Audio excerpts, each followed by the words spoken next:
大家好，欢迎收看全球瞭望特别节目，我是郭崇伦。我们今天特别专访到的是美国在台协会台北办事处的处长梅健华先生。Welcome, Director Moy, to be on our show. Thank you very much.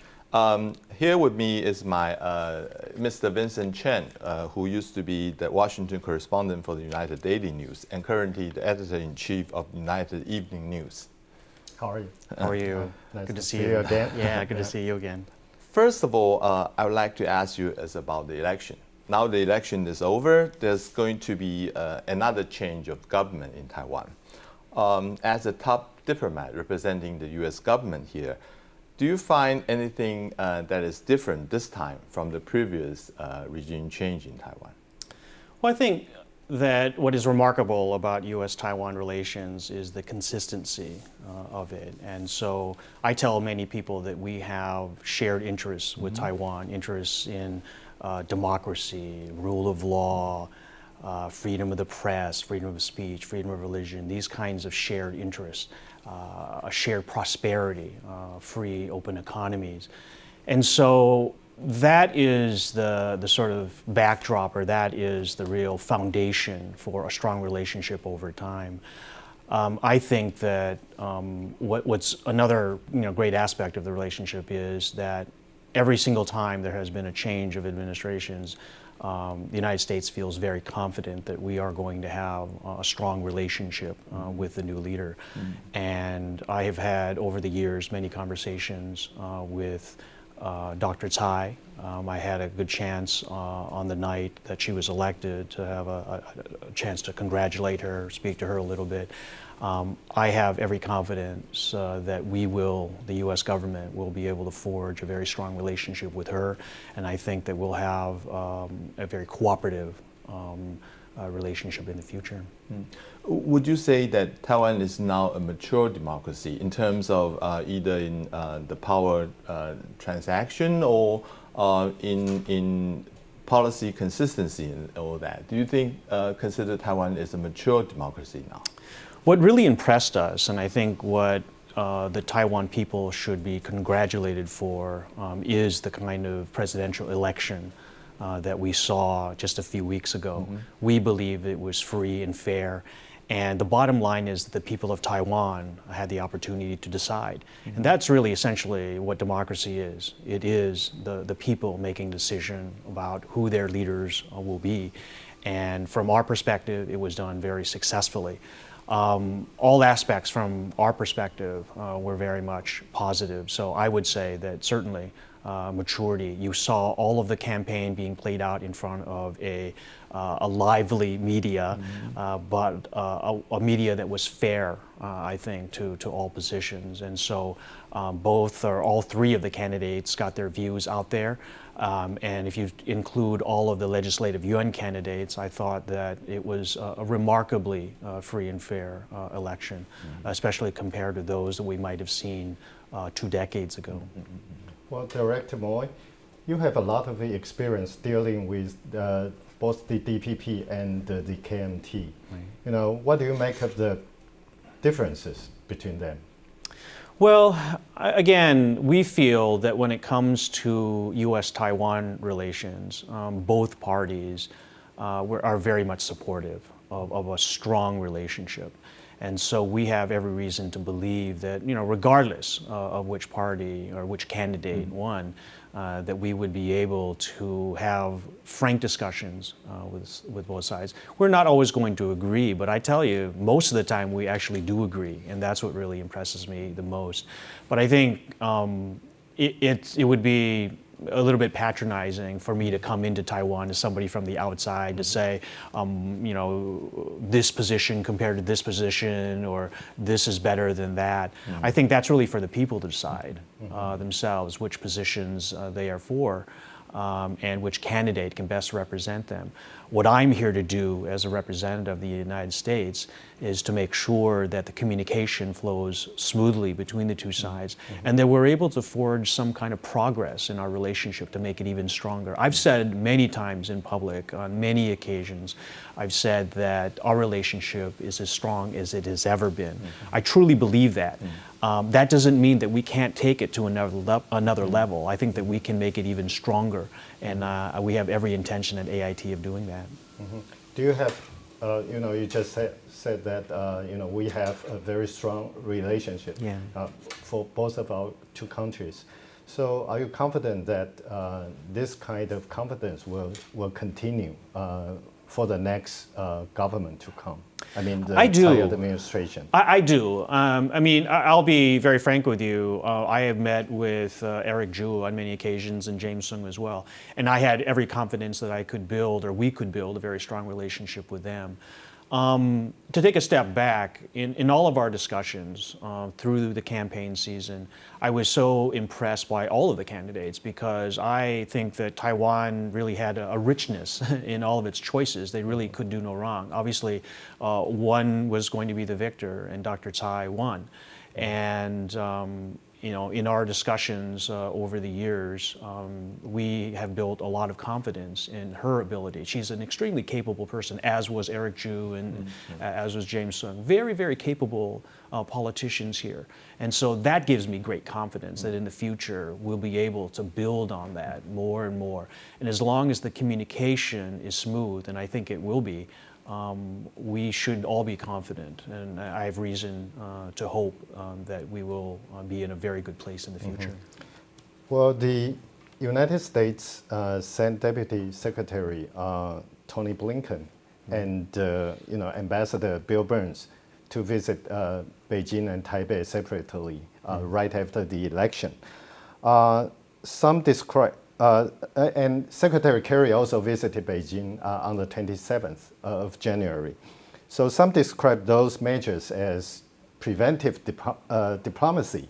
So can you elaborate more on the kind of preventive diplomacy for us? I wouldn't necessarily characterize it as that. I know these three individuals, Bill Burns, Tony Blinken, and Secretary Kerry. All are outstanding public servants, and I admire them a great deal. I was so pleased to see all of them in the region right around the same time. In particular, Deputy Secretary Burns, when he came to Taipei, this was his first visit here. And he is one of our most distinguished diplomats. And I think that the people who met him in Taipei when he came discovered that he is a man not just full of ideas for the future, but someone who listens. And I think that was an important thing. But he was coming to really support Taiwan's democracy. Certainly, he congratulated Dr. Tsai on her win, but he also had a very, very good conversation with President Ma, and he thanked President Ma for the last 7-8 years of consistent progress in our relationship. So I think that he was looking at all aspects of political life here in Taipei, and first, congratulating Taiwan on a successful election, but also expressing our hope that we will be able to, keep these communication channels very much open. In terms of Deputy Secretary Blinken and Secretary Kerry, these were normal visits, routine visits to Beijing. Certainly we have, in the course of diplomacy, we've had many occasions to talk to Beijing about their cross-strait policy, and we have long encouraged them to continue the dialogue that President Ma has had or that the KMT leadership has had over time with the mainland. We have said many, many times in public that we see this kind of discourse, this kind of dialogue between the two sides as very much a positive because it lowers tensions.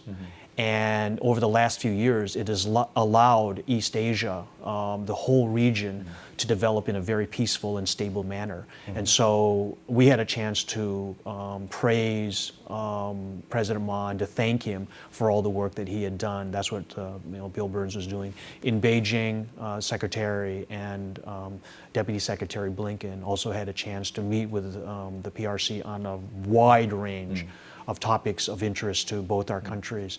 And certainly we have expressed hope that there will be a continued dialogue between both sides of the strait. But let me ask you, the reason why we are asking this is because before the election, Beijing had put up a very strong warning against the changes happening in Taiwan. Are you more worried that Dr. Tsai, after she won the election, or less worried comparing with what happened in 2000 when President Chen Shui-bian get elected? Well, I remain hopeful. I mean, I don't think it's helpful to look back at history right now. I think we have a very different leader who has said many things during the campaign about her policies on so many different topics. I think I'm hopeful that a dialogue can occur, and as did occur during President Ma's period in office, and he still has a few more months. I think that to say that because it's just one candidate and that will necessarily affect the dialogue. I think it's premature to speak in those terms. I think instead what we should do is focus on communication. And what we have said is that we have our One China policy, and it is set forth in the 3 joint communiques and the Taiwan Relations Act. Our policies have not changed. What we do hope is for both sides to have some flexibility and we encourage a kind of dialogue that exists. We have a deep and abiding interest in cross-strait peace and stability. And we have emphasized that to both sides. And again, we encourage a kind of dialogue, a constructive dialogue between both sides. And it should occur at a pace, a scope, and manner that is consistent with the aspirations of the people on both sides of the strait. And so our kind of consistency, we haven't changed our policy at all. We hope that will encourage both sides to begin a kind of dialogue. And you saw what can happen in Singapore just in the last few months. I think, and I've said this again many times in public, that the United States involvement here, the United States support of Taiwan has given it the kind of confidence I think it needs to enter into a kind of discussion that we saw in Singapore a couple of months ago. And we're very proud of that. And we encourage that. And we think that as opposed to in the past where people always thought about cross-strait relations as a zero-sum game, one side is ahead and therefore the other side is down or is losing points or something like that. We don't believe in that. We believe this is a win-win when there's a constructive dialogue. But again, it should happen at a pace, scope, manner that the people on both sides want. Some people, when they look at the Taiwan election, they will say that it's sort of like a referendum on President Ma's China policy, which means it's 92 consensus. Do you agree with that? Well, what I point to again is the Singapore meeting happened, and it did seem as though, regardless of your political viewpoints, there is support for a kind of dialogue, which is much better than having tensions between the two sides. And President Ma has increased the number of exchanges over the last few years, increased the kind of dialogue on topics such as the economic and trade. And from our point of view, we think that that's kind of a healthy dialogue, really, that is kind of encourage more and more cooperation, which we believe down the road can lead to a more stable relationship.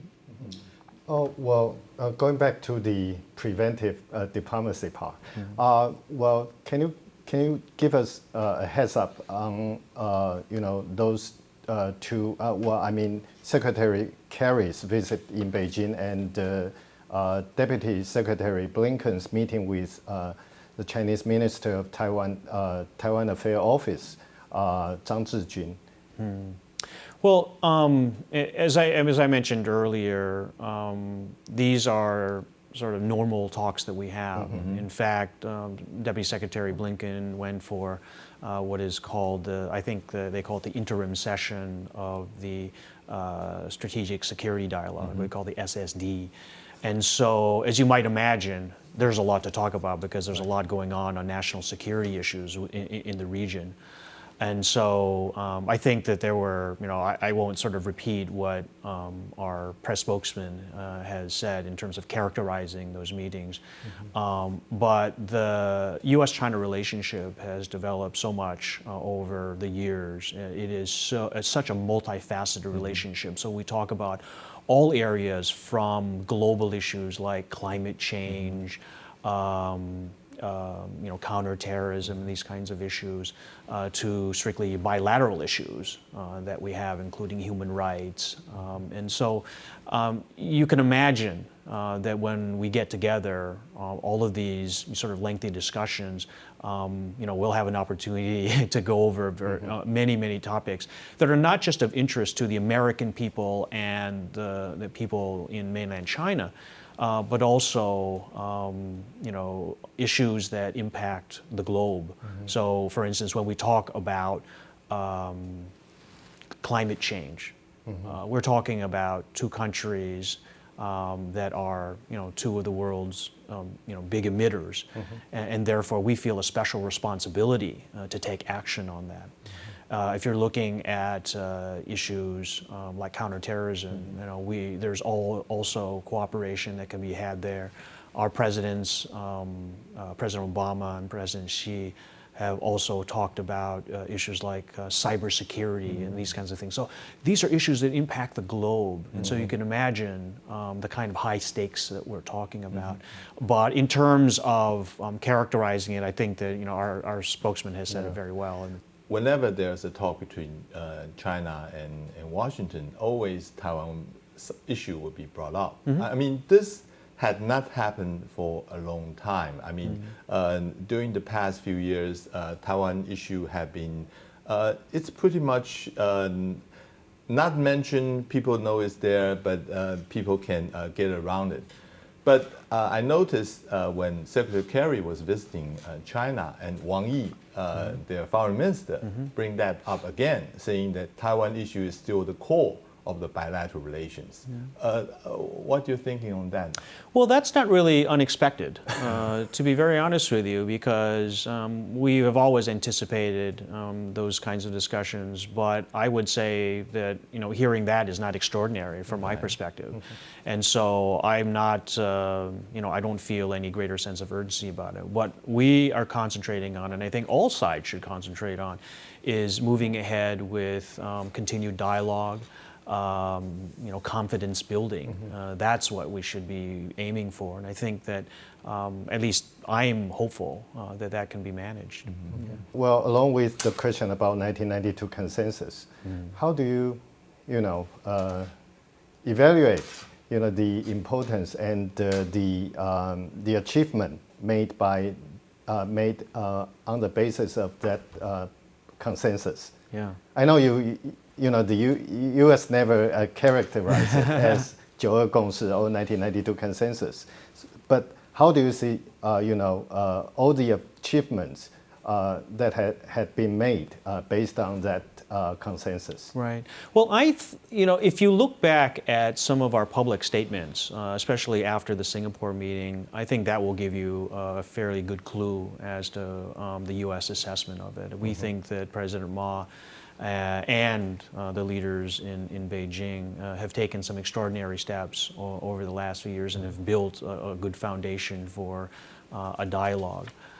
We hope it continues, and we encourage all sides to do that.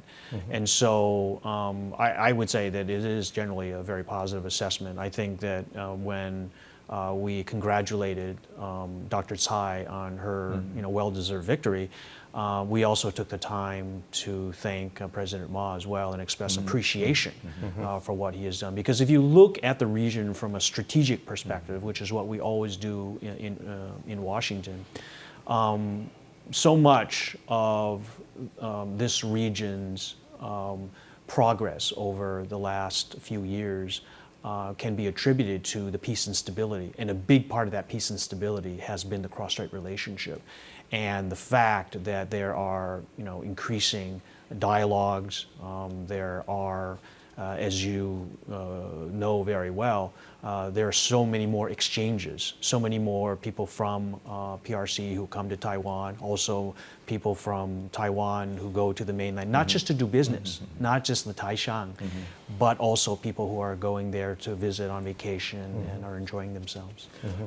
We'll take a short break, and then coming back, we're still going to talk about the 9/2 consensus and also on what the Dr. Tsai mean by status quo. 我们等一下回来继续跟梅处长来做访谈。